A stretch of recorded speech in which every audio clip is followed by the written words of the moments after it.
So, the latest news in public-private partnerships and how the federal government is working with private industries to take away your rights. Let's get into it. So, checking the email the other day, and I see an announcement come through from the U.S. Chamber of Commerce talking about a new coalition that they've launched to combat the Biden administration's what's called the March in Rights. Now, March in Rights is a promise from the Biden administration to lower drug pricing.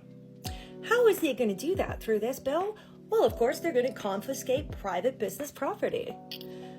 How else? Okay, so as we know, organizations are working with our federal government through a mechanism called public-private partnerships. This is basically the government giving grant money to private industries to create new ideas for the future. And every time you see the word innovation, that's what they're talking about. They've given grant money to private industries, academic institutions, particularly in order to create and innovate new ideas for the future. We're thinking, AI, we're talking social media, we're talking new infrastructure, climate change, the whole bang. And these industries, well, they were all excited. Give me that grant money, baby. We'll make new inventions, we'll get patents, and we will get crazy rich. And it's going to be all gravy for them, right? Oh, not so much. Here's where the bait and switch comes in. For the public-private partnerships, too. They thought they were going to screw the public over, and they were going to get rich, and they were going to get away with it. I guess the government had a bait and switch planned for them as well. Because in this new coalition, it looks like the Biden administration wants to take any innovations, basically inventions or improvements in discovered by these organizations that they're giving grant money to under these innovative programs that have been created by the federal government, that once they create the drug or infrastructure change or whatever the case may be, if the government deems it basically something they really want, they're going to claim it's, it's a public health emergency, we need it. But no, it's going to be because they want it. They're going to take it from the university. Say, thank you for all your hard work. We will now take that patent from you, and the federal government's going to own it, not you. So these organizations are now mad because they thought that they were going to get millions, up to billions of dollars to do research on the private citizenry without their informed consent and be able to go nuts and be able to make all sorts of inventions and test new ideas on private society without their knowledge or informed consent, and be able to try to unlock ideas that would make themselves even more rich and powerful. They didn't care about the harms that they did to the public in the meantime. They cared about their advancement of power and that big old money dollar that was coming with grant money and, 7-figure digits. They didn't think about what they did to you. It was all about their own profits. And now, when their work is starting to come to fruition and they're making some inventions from these billions of dollars that have been handed out, well, the Biden administration's right there to take it away from you and say, that's mine now. I'm going to legally confiscate private business findings because we funded it. But they didn't make that deal on the front end with these businesses, so they're pissed. But this is just, to me, it's almost like divine justice. But at the same time, I don't support this because I am an American and I stand for freedoms. And businesses should not have their inventions confiscated by the government, period. But at the same time, these organizations are getting a little taste of their own medicine, where they thought that they were going to just hijack power and do whatever they wanted. And then when it came to where they thought that they were going to cash in on it, they got slapped in the face and said, no, we're going to screw you over too. Only the government's going to win on this one, baby. And the organizations that we pick and choose to benefit will benefit. Anybody else that makes a big patent, we're going to just swipe that right out from you and take power from you. Because we don't want you to expand your power, but we do want your inventions. This is so disgustingly insidious.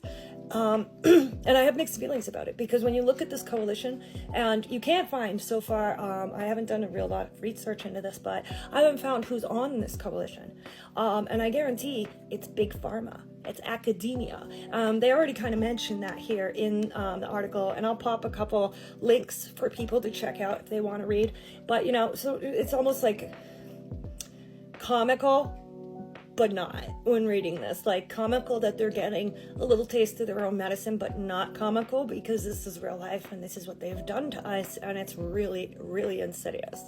And here we have a commentator from the executive vice president from the Chamber of Commerce, Global Innovation Policy Center, stating that public-private partnerships have birthed transformative industries and impressive achievements across all fields, including space exploration and wireless communication, because they're in every facet of our life, you know? And then it goes on that talks about how, you know, it's not fair, it's illegal for them to have their patents and their ideas seized from them. But they didn't mind taking your informed consent. They didn't mind taking your data. They didn't mind railroading you all over the place. But the minute they lose their rights, oh, poor us, poor multi-million-dollar organizations that screwed the public, now we're getting screwed. We don't like that. So it's fine when it happens to the public, but it's not fine when it happens to you. Got it.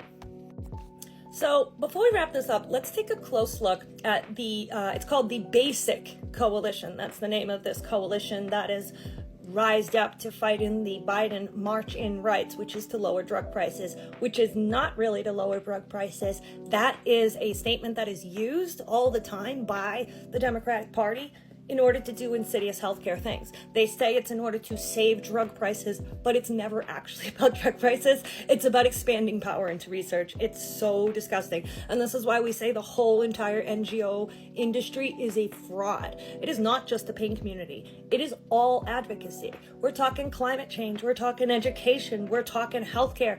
All of these major areas of advocacy in society right now have been completely taken over by business marketing firms. It's not natural, and that's why the society is getting so disgruntled, because we know we're not being spoken to naturally anymore, and that we're being PR marketed, and we're getting a little sick of it. So let's look at these little wonderful agendas they have on the list for themselves, or rather for us. So they say that they want to champion collaboration, not confiscation. So they want to get all the money for the grants and do the research, but they don't want you taking it from them. Okay, that's fine. And I agree, they shouldn't be able to confiscate patents. That's illegal. You should not be able to do it to abuse of power. Then the second statement here, counter anti-business rhetoric.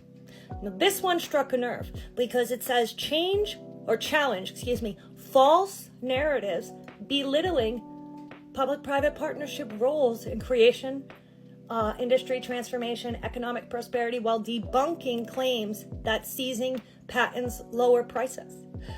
This is just, it's not anti-business rhetoric. It is concerns about the public-private partnership influence on the marketplace. So they are basically saying here that it is a false narrative for people to criticize the public-private partnership mechanism, and that is what they're going to work against. So they're going to work against freedom of speech suppression for people like me, because what groups really argue about the public-private partnerships? Have you heard many groups argue about it? Not really.